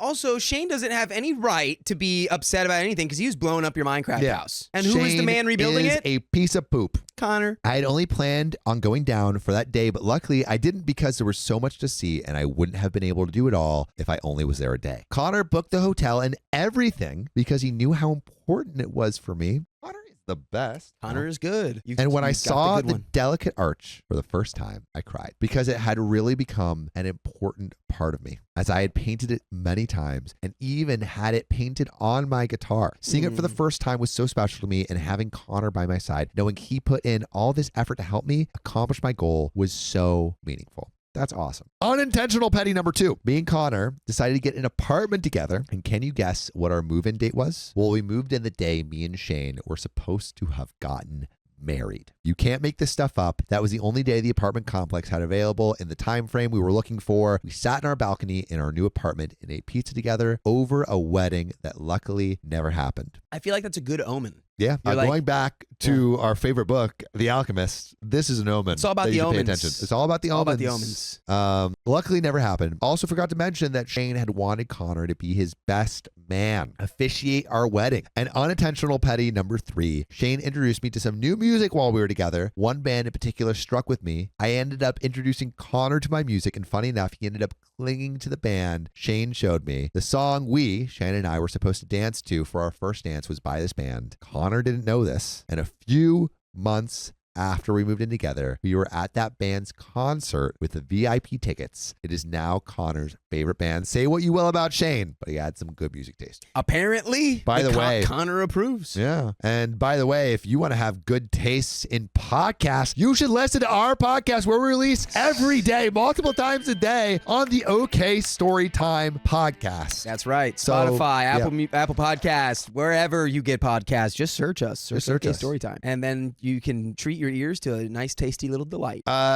Unintentional petty number four. Remember how I told you that Shane had written a song called Moab? Well, I also write music, and since my and Connor's first road trip had been to Moab, I decided to write a song of my own called Moab. Oh. I'm also a songwriter. And guess what? Me and my friends recorded it, and Moab was the song me and Connor danced to at our wedding a year later. Oh, good omen. Moab became such a special place to us that our wedding cake topper was the delicate arch. We even got engaged at the delicate arch. They got engaged at the delicate arch. Oh my God. Is like all because of my ex. Carrying this relationship. All of this to say I'm the happiest I've ever been, and now I am with the sweetest, most caring man I've ever known. We've been together for almost 3 years now, been married almost 2 years, and bought our first house 2 years ago. We're now expecting our first baby and couldn't be happier. The first of many, I'm sure. That is so freaking cute. OP, you deserve it after that absolute cluster of terribleness that was your last relationship. It takes rain and sunshine to make a rainbow. I think the moral is that when you feel red flags popping up, right? It's best to really pay attention. Indeed. Regardless of how long you've been with somebody. Life is about constantly like assessing what's going on around you, right? If you like turn off the eyeballs and you just like are floating around, life starts happening to you instead of the other way around. Yeah. Like you don't want life to be just something that's happening. And life will give you signs of where to go. That's all about the omens. It's all about the omens. You can just read the omens. There are omens everywhere. Yes. And you have to open your eyes to them. Open your field of vision. Don't have blinders on. Just then you'll see, oh, wow. Indeed. My ex-boyfriend's mistress exposed him, so I got him fired. Oh, is that a double exposed? Double exposed. Double exposure. This story takes place almost 12 years ago, so I'll do my best with the dialogue and details, but admittedly, some things are a little fuzzy. Most of my life, I've had a problem picking men that were not good for me, you know? Sometimes men that are deadbeats, or sometimes men that just, fart in your face a little bit. Sometimes it's, you can't bat 1,000. You know what I mean? Can't bat 1,000. You're going to have some swings and you're going to have some misses. Yeah. You're going to have some farts in the wind. Yeah. Sometimes, I'll leave it at that. So much so that I even had a phrase for it: saving the world one moron at a time. One of my more spectacularly bad choices was a guy of the name of Bob, obviously not his real name. By the way, this comes from JennaBear7897 on the r/okstorytime subreddit. So I met Bob when I was working one of my 2 jobs at the local mall. He worked somewhere else in the mall, so we hit it off, and soon enough, we were in a relationship. Within a few months, my lease was up, and we ended up moving in together. Bad idea. Stop moving in too quick. Why are we doing this? Get more time in between those 2 events. So bad. Which obviously in hindsight was a huge mistake, but I was dumb and lonely. Soon enough, red flags began to fly. He would say things in common conversation that were simply incorrect, like there's only 4 continents, and the rest are actually owned by the Martian government, and thus don't count. That's got to be not a real example, right? I'm intrigued. I think, Riley's like, yes. And when challenged, would circular talk until you either agreed with him or dropped the subject. He'd also make claims that seemed entirely unbelievable, such as when I asked where he had been staying prior to his mom's house, and he said, camped in the woods. Yeah, camped in the woods. No big deal. Just me camping in the woods. No big deal. Yeah, so I could fight for you. If everything went to crap, I got a spear making in my head. I could hunt the wild buffalo for you. Kind of a mountain man, Yeah. You remember that guy Bear Grylls? That's me. Bear Grylls wishes he was me. When I asked how he did that for months on end without any gear, he simply gestured to himself and said, "This is all the gear I need." He actually did it. The worst trait, though, by far, was epic laziness. I've never witnessed someone so lazy in my life. Bob was unemployed for over a third of our relationship and would simply sit in the apartment watching Netflix or playing some war game on his computer, aka my spare computer, typing away in the group chat. He would never clean up after himself, leaving dirty dishes in the sink and filth on every surface while only taking a shower maybe once a week. I mean, he's used to the forest. He's just, he's maintaining his microbiome. I don't know what you want him to do about that. Every time you shower, you ruin the natural there's a little bacteria that regulate your body. You're actually dirtier. You're actually dirtier. Exactly. Mm-hmm. The smell that permeated my apartment could only be described as revolting and could easily gag a maggot. And this is someone that she chose to live with. Yeah, that's quite a perplexing little mental puzzle there, isn't it? OP, like at some point, it's kind of on you, But it's, what are the ages here? Like, do we have like any Do we life have experience ages? had yet at It all? was 12 years ago. Yeah, so probably not. Probably pretty. I mean, I would hope so. Well, I would hope it was, because this is crazy. don't let a stinky man who showers once a week and doesn't clean anything, including himself, like run anything Gross. about your life. I would inquire a few times a week on his job hunt, only to be dismissed or given a growing amount of excuses such as, but I don't have a car. How would I get there? The bus doesn't run in that area. The internet went down, so I couldn't apply, etc., etc.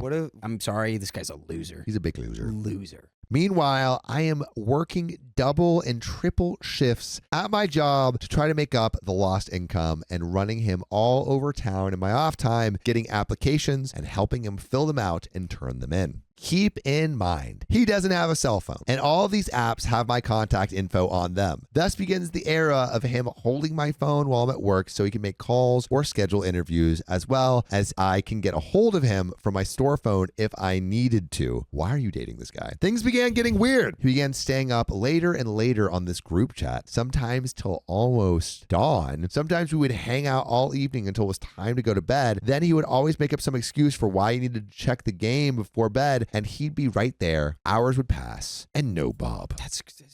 I began to get suspicious, but nothing incriminating seemed to be taking place, so I just shrugged it off as me being insecure. Then he started asking to use my car to go see his best friend, Ben. Now, I wasn't super comfortable with this, but I did know Ben pretty well. We got along almost better than Bob, and I did so, I guess, to a degree. I trusted Ben more than Bob and agreed to it. Well, this happened a few times while I was working the evening shift, and he was always back at the allotted time with my car, my phone, and relatively grateful for the opportunity to hang with his buds. But I'm the kind of person that is loyal and trusting to a fault and doesn't assume anything without proof. And from every angle, all seem to be on the up and up. So I took it at face value. What do you think Bob's doing? I think Bob's getting a little freaky. Getting a little freaky. Freak Bob. Bob in that head. Bobby's getting a little frisky. get a little loose in the goose. You know what I'm saying? He's inviting someone else into his tent. He's yes, that's right. His tent is full, which is insane to me. How are people lining up to be with this guy? Because he's hot. He must be. I He keep must be forgetting hot. that. But doesn't assume anything without proof, and from every angle, all seem to be on the up and up. So I took it at face value. So one day, he has to borrow my car and go with his friends to a card gaming tournament. He put on a great show telling me how the prize money would help us out. And with the deck he had, no way we could lose. I just had to let him use my car and phone this one last time. He would be able to buy himself a phone with prize money. I wasn't a huge fan of the idea, but nothing untoward had occurred to the previous instances, and I didn't feel like spending my only day off at the card game convention that I literally couldn't care less about. So I acquiesced. I bought myself a couple green monsters and some vodka and had my own little personal wasted party. Oh no, babe. Hours tick by and no Bob. Eventually I pass out only to wake up at the crack of dawn, violently sick. This went way beyond a hangover. I started retching in the bathroom until there was nothing left but bile. Oh my But God. the retching wouldn't stop. Hours ticked by and I lay on the bathroom floor, sweating and convulsing with no phone, no car, no Bob. I eventually was able to crawl to my room and wrap myself in a bathrobe before crawling down my apartment building stairs and began knocking on the closest doors. It took 3 apartments before someone opened the door and allowed me to use their phone to call my mom. My mother was at my apartment in 6 minutes flat and rushed me to the ER, where I was diagnosed with an aggressive and antibiotic resistant strain of C. diff. What's that? What is C. diff? So it wasn't a hangover. Oh man. I was about to be like, well, that's why we don't say again, monster. But like, that's wild. Also, how do I know this is in America? Monster. Because and mom had vodka. to come drive her to the ER instead of calling the $5,000 ambulance. A bacterium that causes a common healthcare associated infection is spread through contact with contaminated surfaces. Symptoms include yikes. I wonder who contaminated your surface with a strange bacteria. Could it be the once weekly shower man who lives in a tent in the woods? And he's immune. He's like Columbus coming in with some of that fresh smallpox. That's why he doesn't shower, because if he Yeah. does, he loses his loses his immunity immunity. and all of his Antibodies are gone. bacteria. Yeah. Oh, Bob God. finally showed up later that afternoon with phone car and keys in hand, looking very concerned and claiming to be deeply apologetic. But my mom hated him from that point on. I was out of the hospital and back to work within a few days, but it was the beginning of the end, hopefully of not you, but the relationship. During these last months, We were constantly scraping by due to his lack of consistent income and poor spending habits. There were jobs gotten, there were jobs lost for various reasons throughout our relationship, but the final job was one I helped him get literally 3 buildings down from my own workplace. This company rents furniture and electronics on a weekly/monthly basis, and I happen to know most of the employees and the hiring manager as they are regular customers at my coffee establishment. I was able to use what little sway I had to get him on there, and he accepted a job as a delivery man. Within a few weeks, I come home from work to find a brand new TV and entertainment system and him grinning like an idiot. I tell him, we can't afford this. We can barely afford to eat and are surviving off scraps I bring home from work. He talks about his amazing employee discount and assures me it's no big deal, that the rental fee will just come out of his check. I was pissed. Not only had he not consulted me, he also had me on the account as well. My info had been taken from the credit app I filled out as a favor to help their numbers. So if he flaked, I was liable. So basically... Crime. Is this crime? This feels like fraud. This feels crime. like fraud. Oh my God. Fast forward another few weeks, the rent is late and we are receiving eviction notices on our door. Come home from work and the TV is mysteriously gone. Thank goodness, I think. He finally realized he can't afford it and took it back. He gets paid, rent gets paid, and all is good as it can be until I found a pawn slip for the TV in his pocket. So I was doing laundry and went ballistic. He assured me he had plans to get it back in the works and to not worry about it. Wait. He said, don't worry, baby. It's in the works. Wait, really quick. I've got stuff cooking in my tent. So OP rented the TV? Yeah. Rent-A-Center. Which is crazy that you pawned a rented TV item that does not belong to you. And now you're going to have to pay it back. Which is the most tent guy behavior I think you could have Honestly, in the civilized world. Infinite money glitch. You know, you rent a TV for like $5 a month. Right. Then you pawn it. You do that. You get $500. You do that as many times as you can. And you just keep doing it. Until they say, hey, can we have our TV back? As soon as they ask you, you go back into your tent in the woods. And you never leave. And now you have $1 million. And now you have all this money to spend on takeout that can be delivered to your tent in the woods. And now you can tip your Postmates delivery guy who's coming let's to your... not get carried away, okay? What are we, a guy in a house and not in a tent? He assured me he had plans to get it back, this TV that he bought. The Rent-A-Center TV. Sold in the works, and to not worry about it. It will be taken care of soon, and no one will be the wiser. I was too pissed to catch on to the secrecy aspect of the situation. I just remembered a very sad, tragic tale. Oh, what is it? I remember when a young Samuel Donner, he wanted to join the cool kids, but instead of labeling you as one of the cool kids, they called me Salad Boy because I ate nothing but salads. I could not trade my lunch for a lunch. Really anything. You know what community will always welcome you with open arms, Sam? And make you feel like a cool kid? The great people who have OK Storytime memberships. Oh, I heard that's 60 plus hours of members-only content Monday, Wednesday, Fridays. You heard right, Sam, and it's only $5 a month. So go to the link in our description, youtube.com/OKOP show/join. Now back to the story. Chomp, chomp. A few more tense weeks go by with him working mornings and myself working evenings while we share one phone and a car until that fateful day arrived. I woke up that morning with a migraine headache and opted to let Bob take the car, but leave me the phone so I can call someone later for a ride for work. A few hours of uncomfortable sleep go by, and I'm awoken by my phone. I answered the phone, still groggy, said hello. There's a long pause on the other end of the line until a female voice asks, is Bob here? There's no way. How? Bob must be so hot to be this deadbeat and attracting this much female He's attention. using his girlfriend's phone to cheat on his girlfriend. That's bold. That's insanity. That's bold. I felt a sickening feeling in my guts and began to shake. Is this real? Am I dreaming? No, he's at work right now. This is his wife. Total lie, but hey, is there something I can help you with? Dang. Also, it's just, they're just girlfriend, boyfriend, but yeah. OP's trying to figure out what this person is. I wasn't rused. I phrased it as a genuine question rather than accusation. Another long pause before she began to stammer about maybe she had the wrong number, but it was obvious. She just wanted to get off the phone with me as quickly as possible, and I realized in that moment that I desperately needed her. Please, I said with an edge of desperation in my voice. I don't know what's going on, but I just really need somebody to tell me the truth. Wow. The last word came out in a sob. And I sat there for a moment in silence, trying to quell the urge to just cry uncontrollably. Listen, the voice on the other end was almost gentle. I need to make a few phone calls, but I promise I will call you back. Wow. She said it calmly and with so much conviction that I actually wanted to believe her. Please, you promise? I almost begged. I promise, she replied. But at this point, we know what's going on. Yeah, he's cheating. There's no not knowing what that is. I took a deep breath and released it.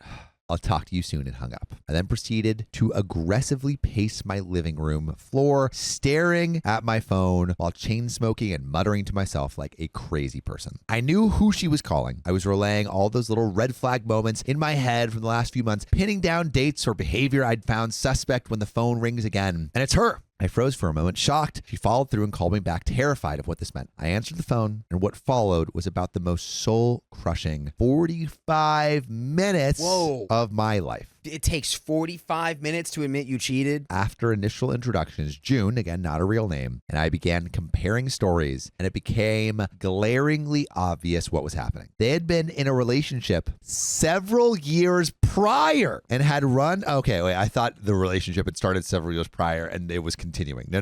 They had been in a relationship several years prior and had run back into each other on the aforementioned war game where they began to flirt on a group chat. All those nights he'd been on the computer, he'd been chatting with her. No way. All those times he'd go out and hang with his friends, he was using my car to take her out and my phone to communicate with her. The time I was sick and alone with no resources, you guessed it, he was with her, but it gets better. Both of these girls need to realize their self-worth. Do you have a little silver hummingbird necklace? She inquired. Yes, my mother gave it to me for my 27th birthday. Actually, I love it. Really? She said, because he gave me one for my Mother's Day. Wait a minute. Did he steal his girlfriend's necklace and give it to his ex that he's been seeing on the side while he, the stinky tent man with unwashed genitalia, is he still in the tent? What's going on? OP says, OMG. I almost yelled into the phone as I ran to my room and tore through my jewelry box. It wasn't in there. It was around her neck. This man's going to jail. I don't know why this is. It just feels like, I feel like because if I had a partner who got rid of these rings that my grandma gave me, I would absolutely become unhinged with rage. I mean, didn't get rid of. For all intents and purposes, he did. Just regifted. Until she found out she exists. Yeah, but it's kind of like renting a TV. You know, he's gonna get it back. He's just renting the rings. He's just renting. I just got into his story, and I don't like this guy. From there, we discovered not only had he been giving her my property as gift, but he had her over to our apartment, passing it off as his own. Yo, so she's too good for the tent, huh? I didn't want to believe he was capable of doing something so cruel and disrespectful when I've allowed him to sponge off me for the better part of 3 years. Man doesn't know what a sponge is. Unfortunately, as in confirmation, she began describing my apartment to a T all the way down to my bed sheets. June said he even pulled my secret box from beneath my bed and offered to use my adult items on her. Now it's like, I'm pretty sure this is jail. That's gross. You need your own, so gross. Your own special jail underneath. Oh the jail my God. That only you. Mela said, man is bold. She said she found it weird and didn't partake, but I threw them away due to the sheer ick factor. Finally, she uttered the words I didn't want to hear. You know what we should do? We should bust him together. No, I don't think Poor choice of words. I don't think he deserves that. Very poor choice of words there, Batman. Very poor choice of words. We all made the same joke a different way at the same time. I was like, it feels like he doesn't deserve any of that. No. Busting my mind immediately started racing. Indeed, we should. I was a mix of fury, adrenaline, despair. So my thinking wasn't exactly straight, and details begin to get hazy here. We arranged to meet up at work and find a way to lure Bob over there. But unfortunately, she lived about 40 minutes away, whereas I only live about 6 miles from our destination. So if I got there first, I'd need to stall him, assuming he wasn't out on a delivery. I called a trusted coworker of mine at work, sobbing and begging for a ride. To his everlasting credit, he got somebody to cover and left work to come get me and bring me to my car. When I got to Bob's workplace, I went inside to retrieve my keys. This isn't uncommon as they know the car is mine, and was stopped halfway through the store by Bob's manager wanting to talk about the payment due on our account. Remember? What? Remember the TV Bob rented from his workplace, saying, he could pay it back, and then pawned off that account through which he rented it had both Bob and OP in name. So now OP's on the hook for this rented, stolen, pawn TV. I think you explain your situation. I think you explain your entire situation. Oh my God. And you get out of this. And if clearly you leave, you change your locks, you deep clean the apartment, and burn his tent down as well. Burn you the know? tent. Burn everything down. Because apparently the tent's full of C. diff anyway. I am pissed. Huh. Ay, ay, ay. We got more. I don't remember the exact dialogue, but I said something along the lines of, look, I don't know when you're going to get your payment. Looked utterly defeated and told him we could never afford the TV in the first place and how I had begged Bob to take it back and now we don't have it anymore as Bob has pawned it and I don't have the money to get out, let alone pay him. I was full on blubbering at this moment when he stopped me to clarify that his employee pawned a rental TV under contract. I confirmed that this was indeed true and presented him with a pawn ticket. He was mad. Yeah, Apparently, no wonder.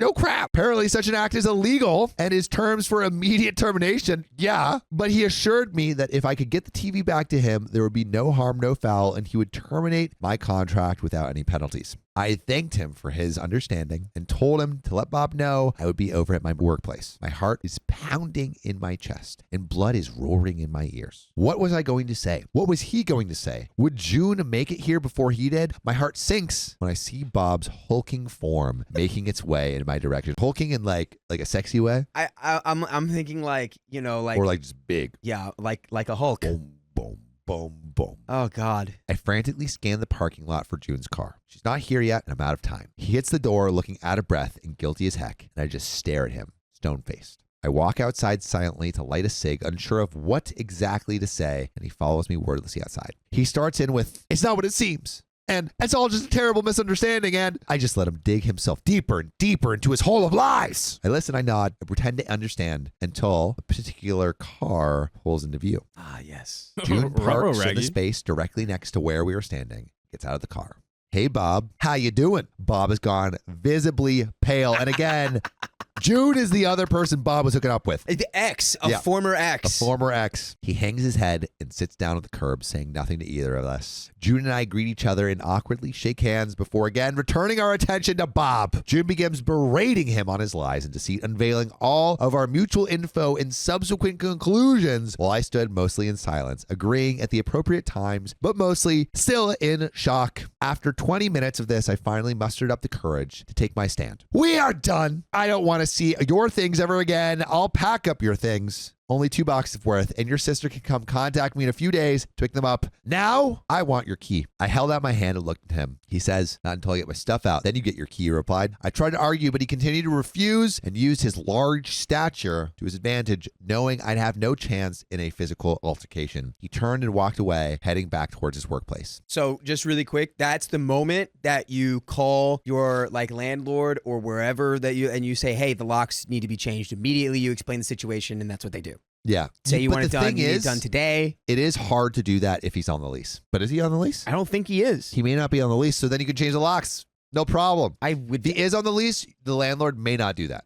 How could he be on the lease? What income did he have? It's True. It's like there's How no would he be way on the he's lease? getting put on that lease. I mean, you could have her as a guarantor. Does she make enough for that? Yeah, I mean, as long as you can afford it, then I don't know. you can guarantee it. But yeah, that's He turned and walked away, heading back towards his workplace. June and I talked a little bit more before she handed me my hummingbird necklace and left. I stood there alone, staring at nothing, trying to wrap my head around what just transpired. Then I cried. Oh, how I cried. With nowhere else to turn, I had only one call to make to my mom. The moment she answered, I unleashed this deluge of words at her that were half sobs, half rant. "Stay right there, I'm coming," she said. God bless my mother. Soon enough, both of my parents pull up in my dad's truck, and my mom gets out to comfort me and give me hugs. I look at the driver's seat and see my father with his jaw clenched and a death grip on the steering wheel while staring straight ahead. Oh, they take me to the pawn shop, and my parents write a check for more than $500 to get the TV out. oh my god. We then drive straight over to Bob's workplace and return the TV to the manager. As the manager finishes up the cancellation paperwork, my dad spots Bob pacing around the back of the parking lot, talking frantically on the phone. Unfortunately, I didn't get to hear the ensuing conversation, but my dad returned with a few minutes holding my house keys and looking victorious. Nice. "Let's go, Dad. I believe this is yours." Yes. He says and hands me the key and then pulls me into a hug, and I cried a little into his shoulder. My dad gave me a squeeze, kissed me on the temple, and whispered into my ear, "They are firing him."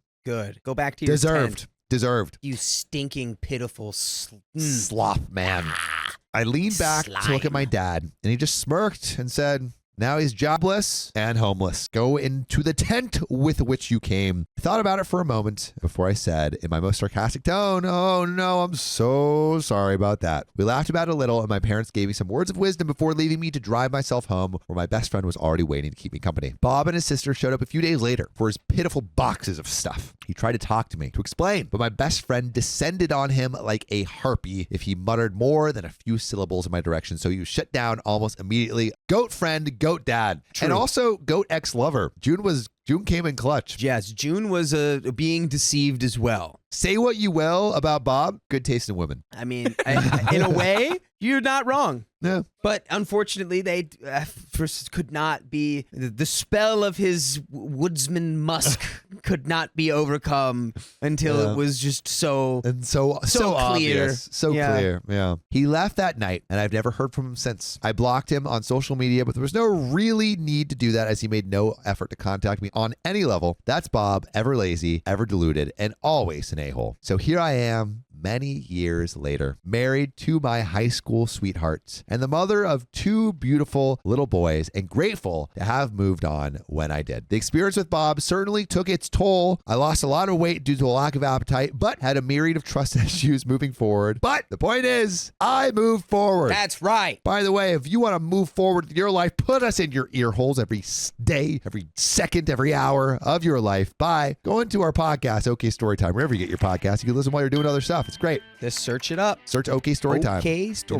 know, Spotify, Apple Podcasts, wherever you listen to your podcast. Come on, do it. There's another relevant update. So I have grown leaps and bounds as a person since this experience, and am truly content with where my life is now. But every now and then, when I'm drifting off to sleep, I can't help but wonder, whatever happened to good old Bob? Good. Don't you dare call him good old Bob. Bad old Bob. Bad Bobby. Stinky, terrible Bob. Yeah, there's alliteration with Bad Bobby. Bad Call Bobby. him Bad Bobby. BB. Big bad Bob. Is he out there somewhere in the woods with a stick and his wits and only his gear, waiting for a Martian government to make its move? Ah, well, a girl can dream. Oh. Thank you so much for reading. I hope you enjoyed it. Feel free to message me with any questions or comments. Edits, since this seems to be a minor point of contention, I would like to better explain the mention of Netflix on early on the post. I realized by the way it's phrased, it may have given you the wrong impression. He was not streaming Netflix, as streaming wasn't much of a thing then. He would just have a revolving door of movies he'd chosen on disc coming and going from the house. Beyond that, he busied himself playing my PS2, being the bane on society and general baggery. We forgot at the beginning of this story, not only is Bob a stinky man in the tent who showers once a week, he thinks there's only 4 continents and 3 of them are owned by the Martian government. Wait, what? Dude. Which makes them not continents, I guess. Well, I don't know what that means. I don't know. It kind of means, I think he's onto something. It's like if a Martian bought your house, is it still a house? What is it now? No, it's a Martian house. It's not a people house. This guy. I think this guy knows some things we don't. Yeah. You know what? Yeah, he does know some things we from don't the know because future. he knows They're nonsense. dumb.